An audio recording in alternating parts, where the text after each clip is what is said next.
السلام عليكم ورحمة الله وبركاته. بسم الله الرحمن الرحيم. الحمد لله والصلاة والسلام على سيدنا رسول الله وعلى آله وصحبه ومن والاه.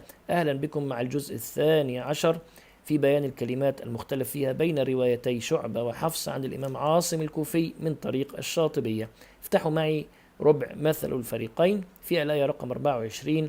يقرأ فيها شعبة: أفلا تذكرون، أي بتجديد الذال كما أخذنا سابقا، ويقرأ حفص بتخفيف الذال: أفلا تذكرون، هكذا. طيب ننتقل إلى الآية رقم 28 في نفس الربع. يقرأ فيها شعبة هكذا: قال يا قوم أرأيتم إن كنت على بينة من ربي وآتاني رحمة من عنده فعميت عليكم. ويقرأ حفص: فعميت عليكم، أي أن شعبة قرأ بفتح العين وتخفيف الميم على بناء الفعل للفاعل، والفاعل ضمير مستتر تقديره هي يعود على الرحمة. وقرأ حفص بضم العين وتجديد الميم على البناء للمجهول، ونائب الفاعل ضمير مستتر تقديره هي يعود على الرحمة. ننتقل إلى الآية رقم 29 في نفس الربع. يقرأ فيها شعبة أجري بسكون ياء الإضافة وصلا، ويقرأ حفص بفتحها وصلا. فيقرأ شعبة هكذا: ويا قوم لا أسألكم عليه مالا إن أجري إلا على الله. ويقرأ حفص: إن أجري إلا على الله، هكذا. طيب الآية رقم 30 في نفس الربع أيضا كلمة تذكرون، فيقرأ فيها شعبة: أفلا تذكرون. ويقرأ حفص: أفلا تذكرون، هكذا. طيب ننتقل إلى الآية رقم 40. فيقرأ فيها شعبة هكذا: قل نحمل فيها من كل زوجين اثنين وأهلك إلا من سبق عليه القول ومن آمن. ويقرأ حفص: قل نحمل فيها من كل زوجين اثنين وأهلك إلا من سبق عليه القول ومن آمن، أي أن شعبة قرأ بدون تنوين، والتقدير أو المعنى احمل فيها اثنين من كل زوجين، أي من كل صنفين. وقرأ حفص بتنوين اللام، والتقدير احمل فيها زوجين اثنين من كل شيء، هكذا. طيب ننتقل إلى ربع. وقال اركبوا فيها بسم الله مجريها. قرأ شعبة هكذا: وقال اركبوا فيها بسم الله مجراها ومرساها، أي قرأ بضم الميم وفتح الراء والألف بلا إمالة على أنه مصدر أجرى الرباعي. وقرأ حفص: وقال اركبوا فيها بسم الله مجريها ومرساها، أي فتح الميم مع إمالة الراء والألف بعدها على أنه مصدر جرى الثلاثي. وهذا هو الموضع الوحيد الذي فيه إمالة في رواية حفص في القرآن الكريم. وكما نقول دائما، الراء الوحيدة المفتوحة المرققة. مرققة لماذا؟ لأن يوجد حكم الإمالة في هذه الكلمة. طيب ننتقل إلى الآية رقم 51. أيضا كلمة أجري تكررت معنا. فيقرأ شعبة هكذا: إن أجري إلا على الذي فطرني. ويقرأ حفص: إن أجري إلا على الذي فطرني، هكذا. طيب ننتقل إلى ربع وإلى ثمود أخاهم صالحا في الآية رقم 68. يقرأ فيها شعبة هكذا: ألا إن ثمودا كفروا ربهم، أي بالتنوين في كلمة ثمود، وإذا وقف عليها ثمودا، هكذا بألف العوض. ويقرأ حفص: ألا إن ثمود كفروا ربهم، وإذا وقف عليها ثمود، أي أن حفص قرأ بدون تنوين على أنه ممنوع من الصرف على إرادة القبيلة. وقرأ شعبة بالتنوين مصروفا على إرادة الحي أو إلى الأب الأكبر هكذا. طيب ننتقل إلى الآية رقم 70 كلمة رأى بالإمالة كما أخذناها سابقا لشعبة، فنقرأ هكذا: فلما رئي أيديهم لا تصل إليه نكرهم. ويقرأ حفص: فلما رأى أيديهم إلى نهاية الآية هكذا. طيب ننتقل إلى الآية رقم 71. في هذه الآية كلمة يعقوب في نهاية الآية فاصلة الآية، ولكن انتبهوا قرأ فيها شعبة إذا وصلنا برفع الكلمة على أنه مبتدأ مؤخر، فنقرأ هكذا ونصل بين الآيتين حتى نبين: ومن وراء إسحاق يعقوب قالت يا ويلتى أألد وأنا عجوز وهذا بعلي شيخا بالرفع. طبعا مبتدأ مؤخر خبر الظرف الذي قبله من وراء إسحاق، هذا هو الخبر. طيب وقرأ حفص بالنصب هكذا: ومن وراء إسحاق يعقوب قالت يا ويلتى أألد وأنا عجوز وهذا بعلي شيخا، على أنه مفعول لفعل محذوف دل عليه الكلام، والتقدير وهبنا لها يعقوب من وراء إسحاق هكذا. طيب ننتقل إلى ربع وإلى مدين أخاهم شعيبة في الآية رقم 87. يقرأ شعبة هكذا: قالوا يا شعيب أصلواتك تأمرك، أي بواو مفتوحة قبل الألف على الجمع، وأخذنا سابقا في سورة التوبة. ويقرأ حفص هكذا: قالوا يا شعيب أصلاتك تأمرك هكذا. طيب ننتقل إلى الآية رقم 92. يقرأ فيها شعبة هكذا: قال يا قوم أرهطي أعز عليكم من الله واتخذتموه وراءكم ظهريا، أي بإدغام الذال في التاء كما أخذنا سابقا، الذال الساكنة بعدها تاء متحركة. ويقرأ حفص: واتخذتموه وراءكم ظهريا هكذا.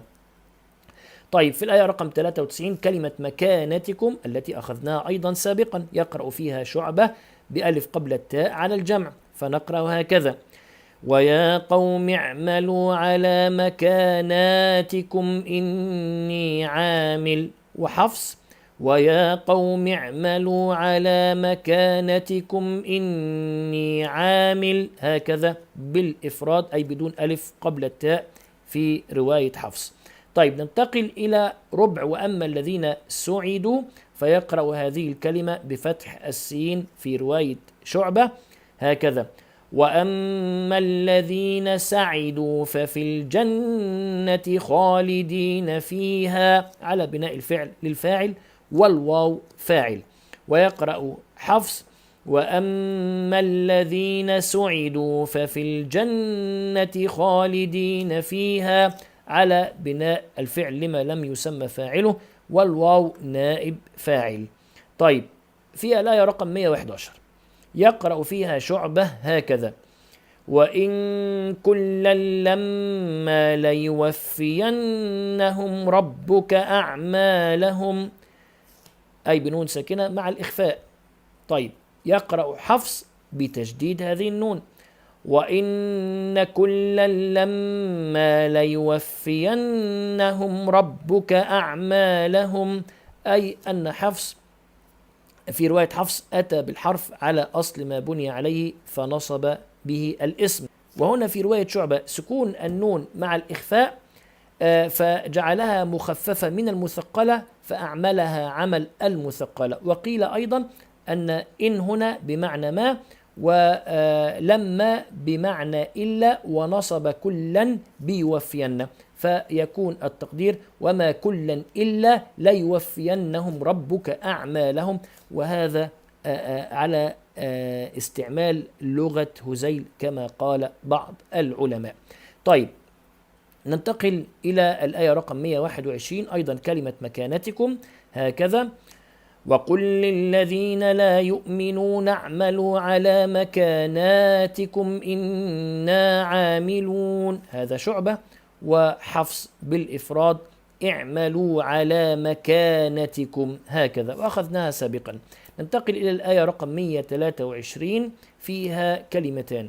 الكلمة الأولى كلمة يرجع، قرأ فيها شعبة بفتح الياء وكسر الجيم، فنقرأ هكذا: ولله غيب السماوات والأرض وإليه يرجع الأمر كله هكذا، فبنى الفعل للفاعل على تقدير يصير الأمر.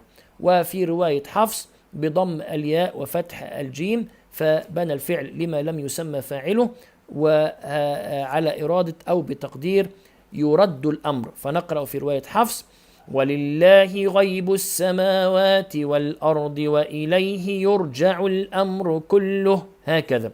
وفي نفس الآية أيضا استكمالا لنهاية السورة أو لنهاية الآية يقرأ شعبة بياء الغيب في كلمة تعملون، فنقرأ هكذا: فاعبده وتوكل عليه وما ربك بغافل عما يعملون.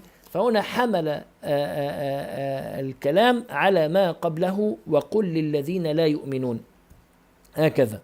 طيب في رواية حفص بتاء الخطاب: وما ربك بغافل عما تعملون، أيضا حمله على ما ذكر سابقا: اعملوا على مكانتكم، وأيضا وكلمة وانتظروا هكذا. طيب طبعا هذه الآية فيها فائدة عظيمة قال فيها العلماء: إذا ضاقت بك السدود فعليك بآخر هود. شوفوا انتبهوا: ولله غيب السماوات والأرض وإليه يرجع الأمر كله فاعبده وتوكل عليه وما ربك بغافل عما تعملون هكذا. فانتهينا بفضل الله تعالى من سورة هود، وما زلنا في الجزء 12. ننتقل إلى سورة يوسف، وفي نفس الربع أيضا بداية سورة يوسف ألف لام را كما أخذنا سابقا في يونس وفي هود. نقرأ بالإمالة، فنقرأ لشعبة هكذا: ألف لام ري، ونقرأ الحفص: ألف لام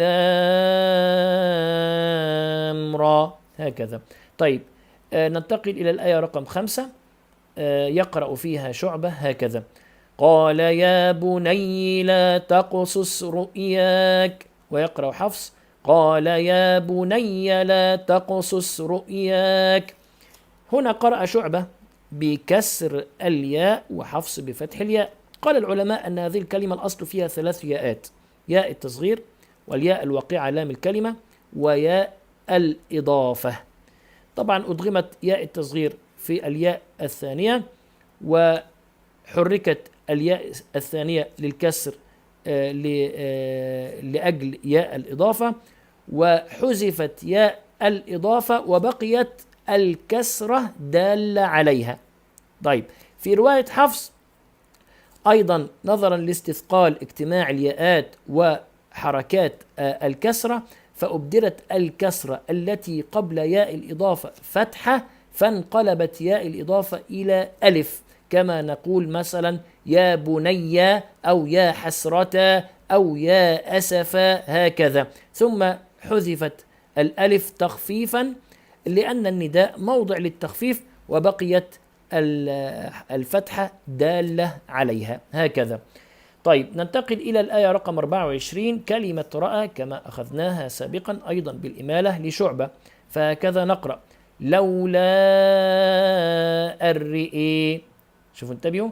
وفي رواية حفص: لولا الرأى هكذا. وفي الآية رقم 28 أيضا كلمة رأى، فنقرأ لشعبة: فلما رئي قميصه. وفي رواية حفص: فلما رأى قميصه هكذا. طيب ننتقل إلى طبعا هاتين الكلمتين رأى في ربع لقد كان في يوسف وإخوته.